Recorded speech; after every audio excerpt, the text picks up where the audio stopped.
Terence Crawford gets viciously booed by a pro Canelo crowd. He also gets termed the villain of the fight. In this video, that's what I will break down. All this terminology, Crawford's a villain, yada, yada, yada. What up, Fight World? It's your boy Ego, and I'm back with some more boxing. Ego thoughts. I told you I was going to get back to my roots. Ego thoughts. Just my thoughts. Things I want to talk about. I'm going to play the clip, and then we'll get active and listen to it. But this is Max Kellerman interviewing Terence Crawford and BOO Mac at the Grand Arrivals. Roll the clip. Here, you said it's like when you went over to Scotland, but you're the villain in this to these people, right? Right here, this crowd, the people who showed up here, I heard them boo you. What does that feel like? It's cool. I've been booed before. Hey, listen, they can't fight for him, so it don't matter. And when they say you're gonna run, what do you have to tell them? I already said it before. Before we got here, I said, I'm gonna run upside his head. So he's gonna run, but upside Canelo's head. Get up here. You said it's like when you went over to Scotland, but you're the villain in this to these people, right? Right here, this crowd, the people who showed up here, I heard them boo you. What does that feel like? Bro, this is what I'm talking about. Boxing is annoyingly racist. Not everybody, but in general, right? And we'll talk about some of these racial innuendos and whatnot as it pertains to black fighters. It's mostly black fighters and Cuban fighters where this happens. For starters, why is Crawford the villain? That's what I want to know. That's what I want to know from you guys. Now, I put out this tweet. Why boxing always say the ninja fighter is a, quote, villain. Bud has not failed a drug test, and he's moving up 2 to 3 weight classes to challenge himself. So, like, what makes him the villain? LOL, dumb old media BS. And I meant every single word. What makes him the villain? That's what I'm trying to understand. You have a main event, because don't get me started, the undercard is trash. Undercard is trash. I don't like the undercard. So I don't have nothing to say about the undercard. I don't like it. Main event is what people are probably most excited for because it's the best fight, right?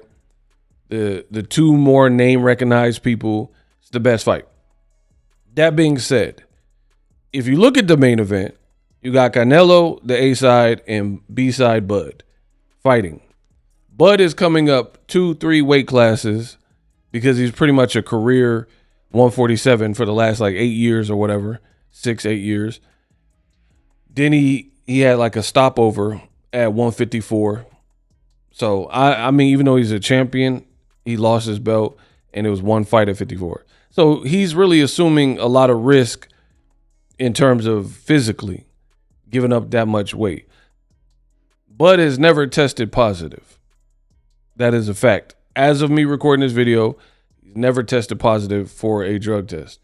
Canelo Alvarez has, ahead of the Canelo Golovkin 2 fight, where the first fight people thought Canelo robbed Golovkin and the judges robbed Golovkin, and Canelo perhaps lost that fight, right?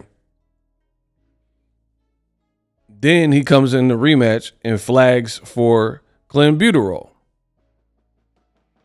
People could say, oh, he did a hair follicle test. They can say whatever they want. The reality is he had an adverse test somewhere in his career. Something that Bud hasn't. So I'm asking you guys, what makes the black fighter the villain? Because I grew up reading comic books and watching like WWE wrestling. Not actually WWF. That's what we used to call it.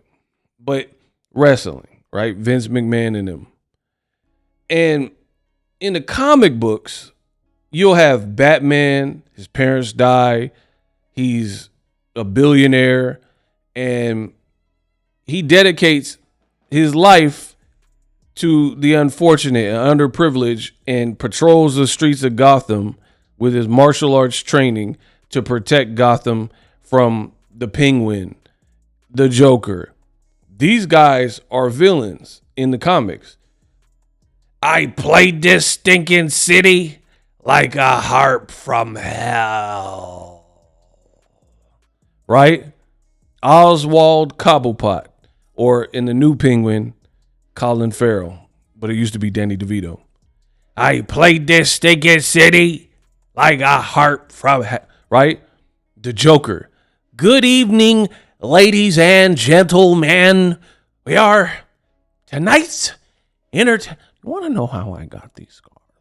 My father was a drinker and a fiend. And one night right? The Joker. These are the maniacal sociopaths busted out of Arkham Asylum. Those are the villains. So when you look at this main event, who is closer to a villain, a person that pops dirty, pop, pop, pop, bang, bang, bang on a drug test, or the person who never popped dirty on a drug test, which is Crawford. You see what I'm saying? But yet and still, Max Kellerman, who you guys are like, oh, Max is back. This is amazing. You guys are happy to see him back. But listen to the line of questioning. He said, these people are viewing you as the villain. You have Crawford on the red carpet. This is what you choose to ask him about. Not the fight, about the stupid crowd.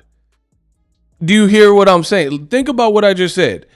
You are on the verge of doing all this, climbing up in weight and challenging, and you have a Caucasian host in Max Kellerman, and his fresh line of questioning is to ask the black fighter what they feel about the crowd being pro Canelo.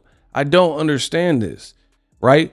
And this is not an isolated incident in boxing. Same thing happened with Devin Haney and Ryan Garcia, and Devin Haney with Jose Ramirez, and Bill Haney went in on the interviewer because he felt like the line of questioning was like more so chastising his son who didn't pop dirty and not really giving any of that flack to Ryan who did cheat. You see what I'm saying?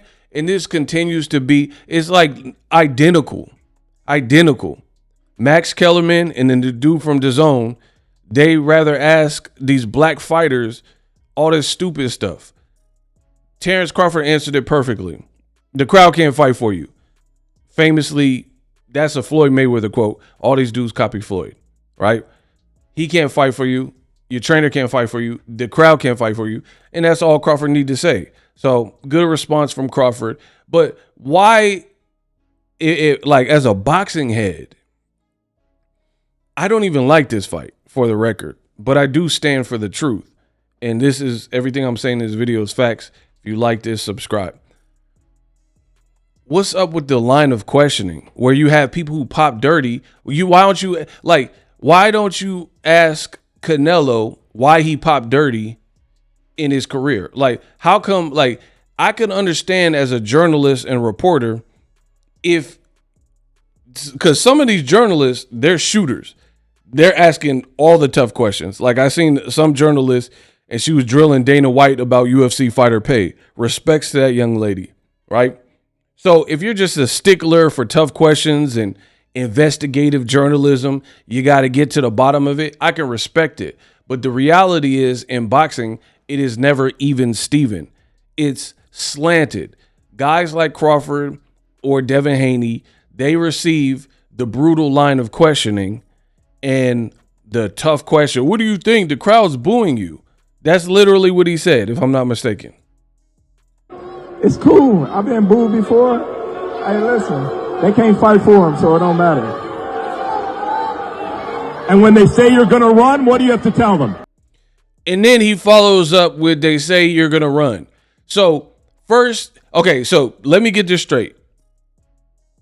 The first line of questioning is about the crowd. Then you bring up the fact that they're booing. Anybody with a brain knows that if you bring light to something, then there's a greater chance that it could almost instigate more of that, right? So Max Kellerman acknowledging that the crowd is booing. These people could be drunk in Vegas. Who knows? You know what I mean? High, whatever. They're outsiders. They're not risking their life like these boxers.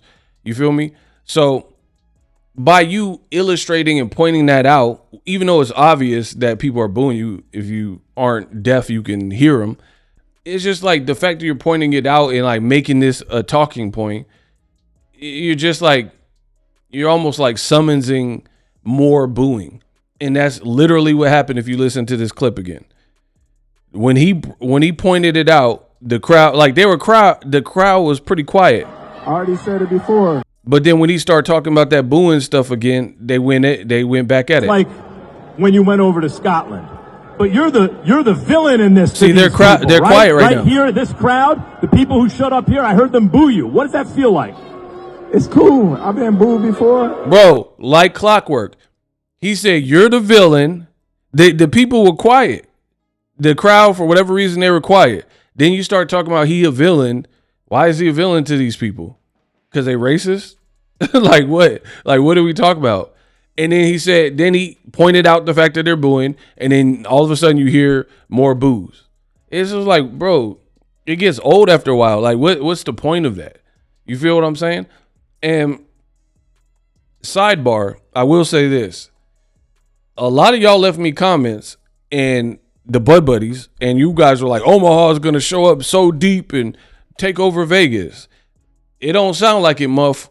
It don't sound like it, because that was definitely a pro Canelo crowd. But the point is, you always get these like old media dudes and they bring light to it. Or even in the telecast, if somebody is like moving and then the crowd starts booing during the fight, they'll be like, listen, the crowd's booing. Bro, it's like if you went to a movie theater and you're watching a movie and then one person is like talking in the back, you don't shine a light on that person. You kick them out the theater. You see what I'm saying? You don't be like, oh, this guy's not enjoying the movie over here. Man, f that guy. We boxing fans. So let's just do better as boxing fans. I hate when I see this, bro, because it's just annoying. You know what I mean? At best. You like Crawford dedicated his life to this sport. He was whooping people in the neighborhood, all that kind of stuff. And you're highlighting some drunk, potentially racist people in the crowd. Like, who cares what they talking about?